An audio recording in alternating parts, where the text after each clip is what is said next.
तुम हमें बताते हो कि जनाब आज मैं सुन रहा था जी शर पसंद। मैंने कहा शर पसंद वो है जिन्होंने आफिया सिद्दीकी बेची है। हाँ, और जनाब अमरीकी दलाल वो हैं जिन्होंने जनाब कुलभूषण यादव को वापस किया है, जिन्होंने अभिनंदन को वापस किया है, जिन्होंने कुलभूषण यादव को छोड़ा है, जिन्होंने कश्मीर का सौदा किया है, जिन्होंने कारगिल का सौदा किया है, जिन्होंने अपनी बेटियां 14 अगस्त के मौके के ऊपर नचाई हैं, जिन्होंने अपनी बेटियों के रक्स अपने स्टेजों के ऊपर करवाए हैं। जो शरपसंद वो हैं जो 50 रुपए के स्टाम्प पर लंदन भाग गए हैं। शरपसंद वो हैं जिन्होंने कौम की बेटियों को अपनी इज्जत बेचकर रोटी खाने पर मजबूर किया है। शरपसंद वो हैं जिनकी पॉलिसियों की वजह से कौम की बेटियां नहरों में छलांगे लगा रही हैं, दरियाओं में खुदकुशियां कर रही हैं। और तुम्हें शर्म, तुम हमें शरपसंद कहते हो।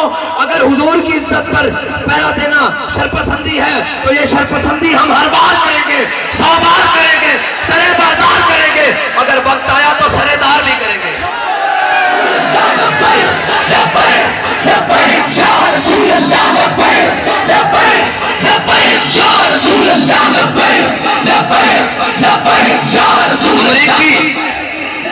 अमरीकी डॉलरों पर पलने वाले गुमाश्ते वो हुजूर के गुलामों को शरपसंद कहते हैं। मैंने कहा शरपसंद हम नहीं है, हमारे हाथों में लाखों करोड़ों के मजमे होते हैं।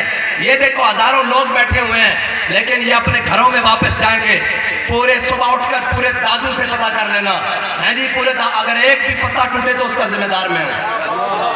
शरपसंद हम नहीं है, शरपसंद वो हैं जिन्होंने एक दिन में जनाब फौजी इमारतों को भी और सारी चीजों को आग लगा कर रख दी। तुम्हारे से तुम्हारे बाप तो पकड़े नहीं जाते, तुम कहते हो हम शरपसंद हैं। हाँ, और बाद आ जाओ, हमें मजबूर न करो ऐसी बातों पर। हमने अपने बंदों को, अपने बच्चों को, अपने जनाब कारकुनों को रोक कर रखा है, क्योंकि ये मुल्क हमारे बड़ों ने बनाया है। हमें इस बात की सजा न दो कि हम अमन पसंद हैं। हाँ, हमें अपना हक लेना आता है। हमारे बड़ों ने अपना हक अंग्रेज से लिया है, तुम्हारी तो औकात ही कोई नहीं, तुम्हारी तो हैसियत ही कोई नहीं। तुम्हें तो एक चाबी लगे 20 करोड़ डॉलर की, तुम बिक जाते हो। हमारे बड़े तो वो थे जिनको खरीदने के लिए शाह इमाम अहमद नूरानी को खरीदने के लिए जब उस वक्त के कादियानी आए, उन्होंने कहा सिर्फ आप ये कहते हैं कि जो मिर्जे को नबी मानता है वो तो काफिर है, जो मिर्जे को अपना मुस्लिम और जनाब रहबर मानता है वो काफिर नहीं। और ये 2 करोड़ पे आपकी जनाब खिदमत में पेश करते हैं। 1974 में लेकर आए, आधा कराची खरीद सकते थे, लेकिन मौलाना शाह अहमद नूरानी कहने लगे तुम बड़ी देर से आए हो, हमारा सौदा पहले हो चुका है। उन्होंने कहा किसी ने आप हमारे से ज्यादा आपको ज्यादा पैसे दिए हैं। कहा गलीजो, मेरा सौदा बाजारे मुस्तफा में हो चुका है। या रसूल अल्लाह, या रसूल